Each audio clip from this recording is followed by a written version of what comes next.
आप कोई चीज़ online order करें और जब ऑर्डर कर दें उसके बाद पता लगे कि जिसको हमने ऑनलाइन चीज़ ऑर्डर की है उसने तो पैसे लेके ब्लॉक कर दिया है, या आपसे वो पैसे पे पैसा मांगते जा रहा है मांगते जा रहा है।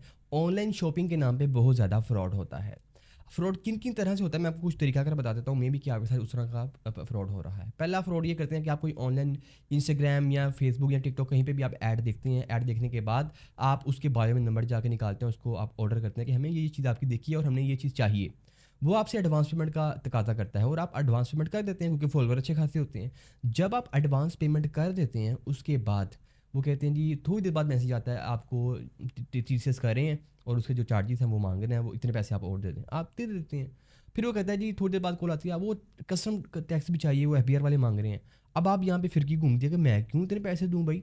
वो जनाब आप फिर फंस फंसा के आप दे देते हैं। उसके बाद कहता है जी वो फलां चार्जेस हैं वो भी आपके मांग रहा है। फिर आपको एक नई नंबर से कॉल आती है, जनाब मैं एफबीआर का नुमाइंदा बात कर रहा हूँ, एफबीआर से मैं फलां ऑफिसर मांग रहा हूँ, आपने पैसे ना पे किए तो आपके ऊपर एफआईआर करवा देंगे आपके।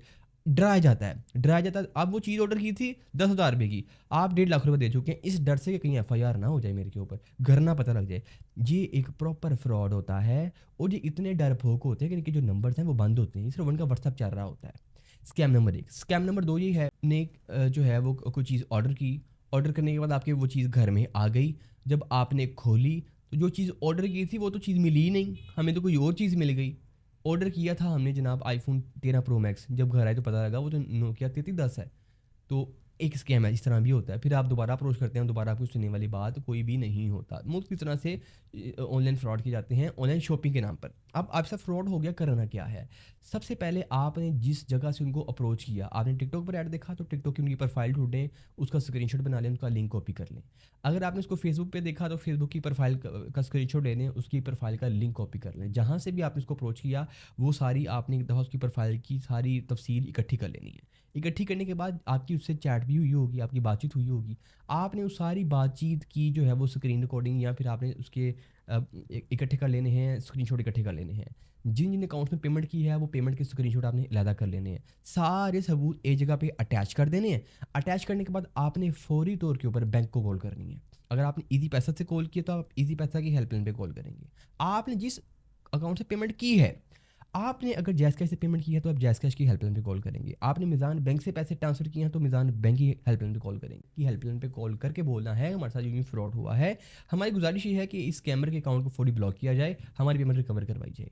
बैंक में आपने एज़ सून एज़ पॉसिबल फौरी तौर पे कंप्लेंट देनी है। बैंक जो होगा फॉर द टाइम बिंग अगले बंदे का अकाउंट ब्लॉक कर देगा।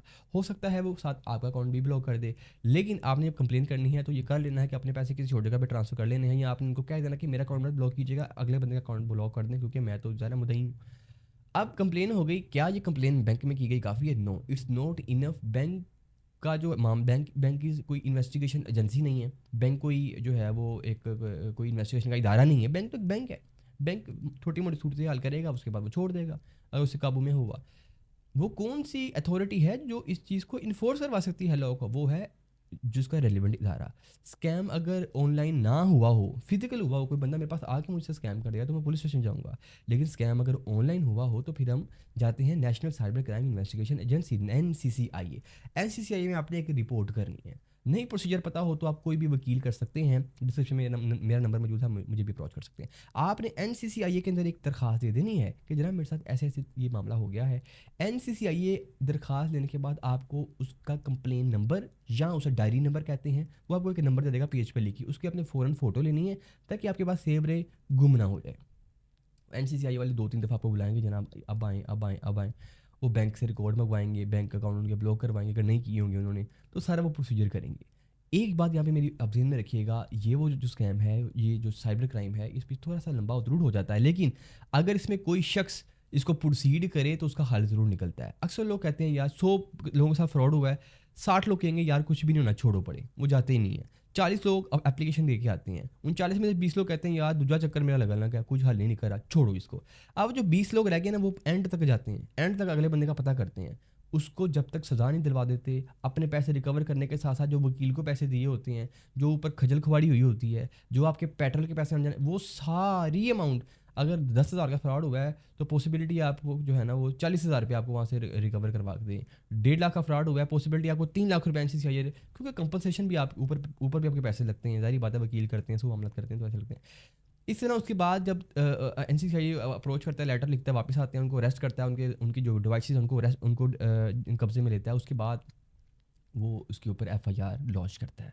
एफआईआर लॉन्च करने के बाद मामला कोर्ट में चला जाता है, फिर उसका प्रॉपर ट्रायल चलता है, और उसके बाद जनाब आप जो है ना कंपनसेशन भी इन द मीनवाइल आप ग्रांट अपना वहाँ पे क्लेम कर सकते हैं। ये सारा इस तरह एक प्रोसीजर चलता है, और जो मुलजिमान हैं वो एक कानून के कटहरे में आते हैं, और ये स्कैम पाकिस्तान में बहुत ज़्यादा आम हो चुका है। अगर आपके साथ स्कैम हो तो फ़ौरन ये जो तरीकाकार बताया हुआ है इसको करें, या किसी भी वकील से आप कंसल्ट करें। मेरा नाम एडवोकेट अब्दुल रहमान यासीन है, डिस्क्रिप्शन में नंबर मौजूद है। किसी भी कानूनी रहनुमाई के लिए आप मेरी खिदमत हासिल कर सकते हैं।